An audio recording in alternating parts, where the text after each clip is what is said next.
Ibu tiri bantah menganiaya NS hingga tewas, sebut memang sudah takdir.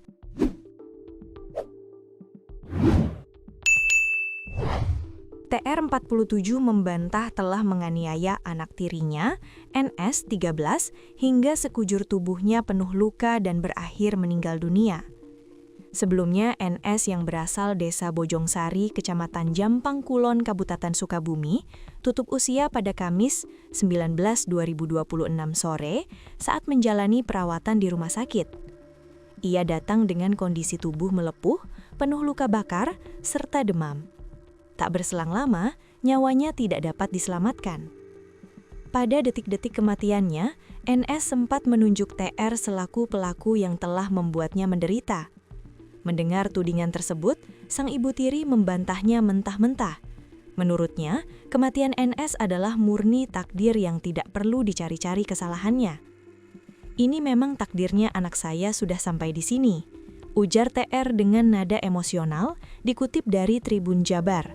Senin 23/2026, TR secara terang-terangan meminta agar kasus ini tidak diperpanjang atau diproses lebih lanjut sebagai tindak pidana.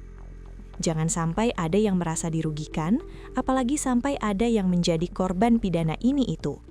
Tidak ada, ini takdirnya, kata dia. Dalam klarifikasinya, TR merasa diperlakukan tidak adil oleh opini publik yang menyudutkannya sebagai pelaku kekerasan.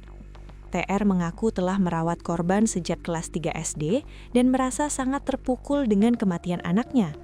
Namun ia menyayangkan tindakan netizen yang dianggapnya hanya sekedar menggoreng berita tanpa memberikan bantuan nyata. Ia bahkan melabeli pihak-pihak yang merasa iba di media sosial sebagai pahlawan kesiangan. "Jangan menjadi pahlawan kesiangan," kata dia. "Saya yang urusi tahlilan, bayar penggali kubur, itu semua pakai uang. Apa ada netizen yang merasa sok kasihan itu menyumbang? Kalau benar sayang, bantu biaya pemulasaraan dan doakan, bukan digoreng di media sosial," katanya. Menanggapi proses hukum yang kini mengarah padanya, TR mengaku hanya bisa berserah diri. Ia menilai bahwa aturan hukum di dunia bisa saja direkayasa, berbeda dengan keadilan Tuhan. "Saya pasrah saja, Allah yang Maha Tahu. Aturan negara atau aturan manusia kan bisa diubah, bisa dibuat-buat. Kalau aturan Allah tidak. Saya berharap kebenaran segera diperlihatkan," tuturnya. Ia juga mempertanyakan urgensi proses autopsi dan viralnya kasus ini yang menurutnya tidak akan membawa sang anak kembali hidup.